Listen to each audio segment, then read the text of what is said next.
Alrighty then. Hello everybody, I am back with another Mr. Weird Thought topic, and in this video topic, I will be talking about the whole scenario situation Sony and Marvel and DC's having, Disney's having with Spider-Man, the rights, and everything Sony's trying to do to make it hard for Marvel to make movies in the MCU.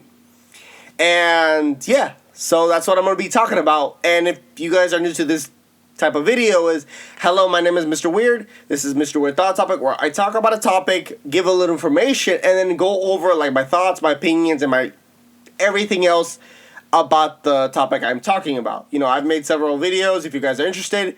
But besides that, yep, and let's start the video on Sony, why they don't give Spider-Man back to Marvel. So, yeah.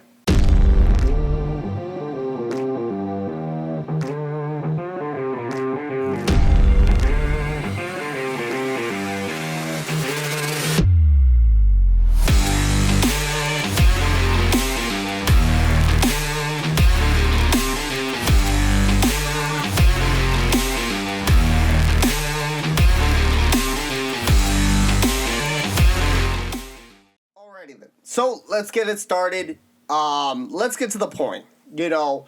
But before I do, like I said, I'm going to give a little information about Spider-Man, the whole scenario.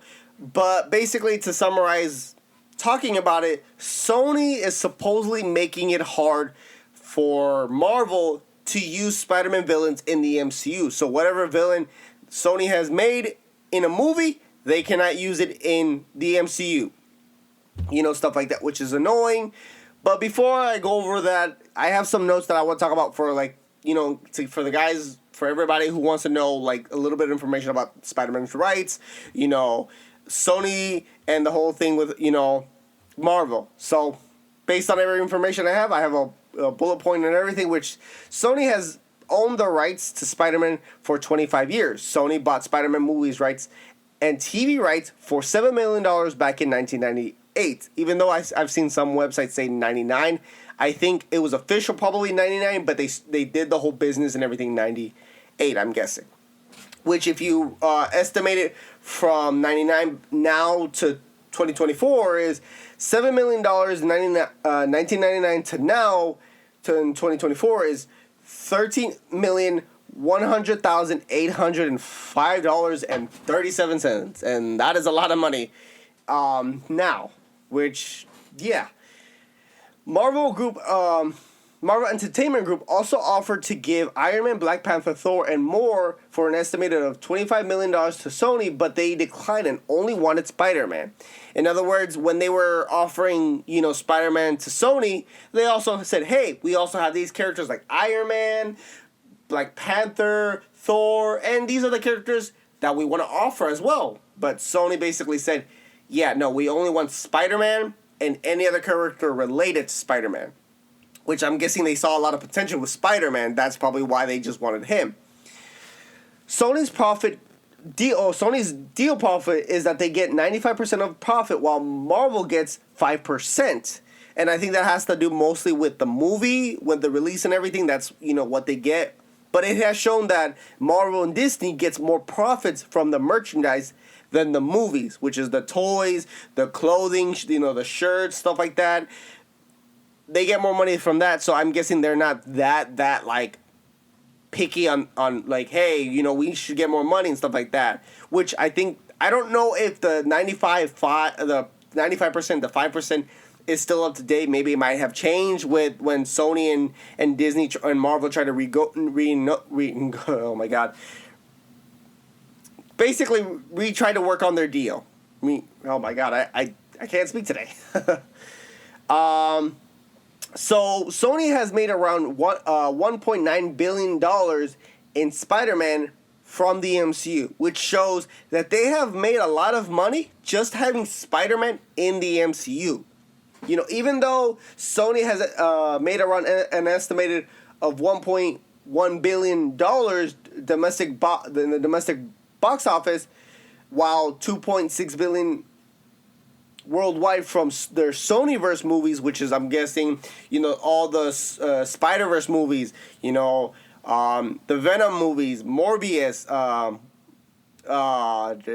which I'm gonna guess Madam Web is part of it, which is I don't think it did good, but I'm still gonna add it because it was, which I will show in, right here in the corner, a graph of how much each movie made with the, the product budget, the opening weekend, the domestic box office, and the worldwide, and then it also like shows basically the total and everything.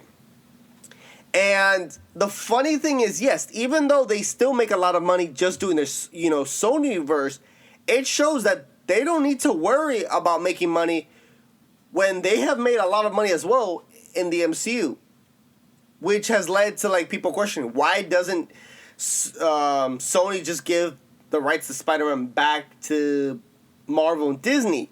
Which my theory, my whole thing in a business perspective, money perspective, is, and I've also made a TikTok video about this, even also talk about with the Hulk and everything, is my three reasons is power, money, and value. And what I mean by that is power over Disney and Marvel. They realize they have control over Disney and Marvel. They can say what they want to say, and they know that Disney and Marvel can't really like say stuff. Can't say shit. Like, hey, it's like somebody ready to punch you, but you're like, aha, you punched me. I can punch harder than you. I have the tool to punch harder than you. So you can punch me, but I have this thing right here that's going to help me punch harder. And that's when you see Disney Marvel like, fine, you win this round. And I'm guessing that's what Sony is. They're using as much power to do what they could and can to make money and everything else, which also leads to the second reason, money. They realize they can make a lot of money from Spider-Man. Just having him or using his characters, they can make a lot of money because of the connection with Spider-Man. They realize, hey, Spider-Man is a popular character, which also leads kind of into the third reason, how valuable Spider-Man is. We all know Spider-Man is a well-known, recognizable character. Anytime you think of Spider-Man, you know who it is. Like, it's a click with no problem. When you think of Venom, it has a connection with Spider-Man. When you think of Kraven, it has some connection with Spider-Man. You've seen him in an animated series in the comics have a rivalry with Spider-Man. And just like if I search up the most popular Marvel characters, Spider-Man is shown to be. And I even have right here, Comic Vine, the top 100 Marvel superheroes. And just by looking before clicking the link, it shows number 1, Spider-Man.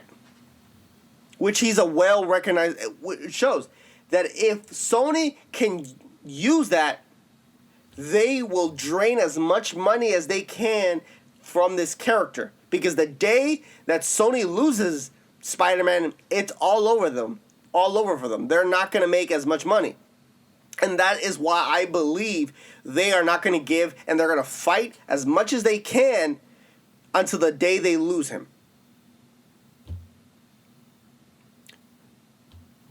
And also, to give that information where I got this information from, I saw this in Twitter or X, which I'm still calling Twitter. I don't care what anybody says. Cosmic Marvel basically showed a tweet where it says, Marvel Studios reportedly cannot use some Spider-Man villains if Sony uses them first, which it also leads to Daniel Richmond making a tweet a day before. Kraven has Rhino, Calypso, and Chameleon. Whenever Sony uses a villain, they block Marvel Studios from using them, which means there aren't many left for the MCU Spider-Man to face off against, which it also makes it annoying for us Spider-Man fans to see the MCU Spider-Man have that symbiote, to have that black Spider-Man suit, to see that MCU go toe-to-toe with Venom, to see maybe Eddie Brock in that universe get the Venom suit and just kind of do like that traditional comic that I would love to see, maybe in a correct kind of way. But that means we're never going to see a Green Goblin in that MCU universe. We're not going to see Doc Ock. We're not going to see the Lizard. We're not going to see Electro. We're not going to see Carnage. We're not going to see a type of, better version of Morbius, and et cetera, et cetera. You know, because it shows that the MCU has a good potential to make a good Spider-Man story. The only person, the people, the studio to stop it is Sony. Because I'll be honest, the way that the MCU did Spider-Man, Peter Parker in the MCU, I'm not a fan of. But like I said, I'm guessing the reason why they had to go that route and not even mention Uncle Ben is because of Sony. And like I said, with the 3 reasons that I mentioned, which, you know, like I have my bullet point and everything, which helped me organize this video, my 3 reasons on why Sony is doing all this: power. Because they know they have the power to do what they can against Disney. The money. They can make a lot of monies both ways.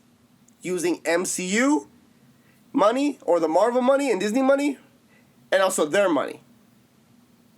And then, of course, how valuable. It's like a valuable resource that another company wants. So they're going to do whatever they can to squeeze the juice out of that. Squeeze all the material they can get.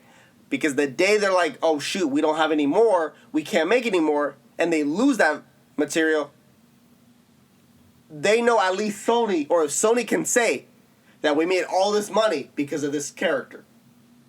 You know? And also the reason probably why Sony hasn't given Spider-Man back, one other reason is probably Disney and Marvel combined has offered a certain amount to Sony. But I bet you they're offering a certain amount where even Sony's like, come on, you know he's worth more. You know, if you want him that much, you got to give him more. You got to give us more money. You know, but even if with everything they're doing, Sony knows that they can give every character to Marvel and still their own movies where us fans can know the difference. Where we know this Green Goblin is not the same as this Green Goblin in the MCU. That this Venom is not the same Venom in the MCU. And with all the teasers, all the things like when we got to see the symbiote left in the MCU, and then supposedly this movie is going to like retcon this stuff, it makes it even stupid and just annoying. It even gives me a headache just if I think about it. Because so many cool potential things that we could see from comic adaptation into the MCU, we're not going to see it because of this halt. Because of Sony. But, like I said, it's annoying to hear. And whether this rumor is true or not, it's kind of stupid of Sony from doing it. Because, like I said, they can make a lot of money if Sony just lets Marvel cook. Like, if they give all the ingredients, Sony can make a lot of money. And Marvel can make a lot of money where everybody's happy. And yeah, that's my ringtone. Gotta love fairy tales. Fairy tale. But yeah. So I don't know. Maybe later on we're gonna get more information. Maybe this rumor is somewhat true and somewhat false. Where maybe Sony will allow certain villains, like we'll let you use this character, but we want this character though. Or we want more money if you want to use this character. You know, stuff like that. But until then, I think not much has been released on that except those two information that I got from Twitter, which I will show them right here as well. If I haven't, at least I'm going to show them right here real quick where I got them and stuff like that so you can see it yourself. But besides that, I'm going to end it here because I don't want to keep repeating, which I felt like I've already repeated certain things. But I want to know your thoughts, your opinions, and do you think Sony should just give Spider-Man back to Marvel? And do you like how Marvel has done Spider-Man in the MCU? Because if a lot of fans are happy the way Spider-Man and Peter Parker MCU version is done, then that should also be another hint that, hey, come on, Sony. Like, just give them up. Or Marvel, offer them more money. Like, you have the money to build it and make it back up. But, again, let me know your thoughts. Let me know your opinions and everything else. And if there's a topic that you want me to talk about, get a little bit of information and just talk about it, let me know in the comments, and just let me know in the comments what you guys think. And let me know if anything I said made no sense, if you guys agree or disagree with me. It's fine if a lot of information that I've said is, not correct, and it's fine if you correct me. I'm still learning to give off better information, correctable information. And again, also I want to say thank you for those people who are commenting, liking my video, my shorts that I'm making, that, kind of doing the same thing I've done in TikTok to here. And if there is a topic that you want me to mention, to quickly talk about in shorts instead of here, let me know as well. But besides that, thank you for watching. And like I always say in every video I end, I'm weird, don't judge. Peace.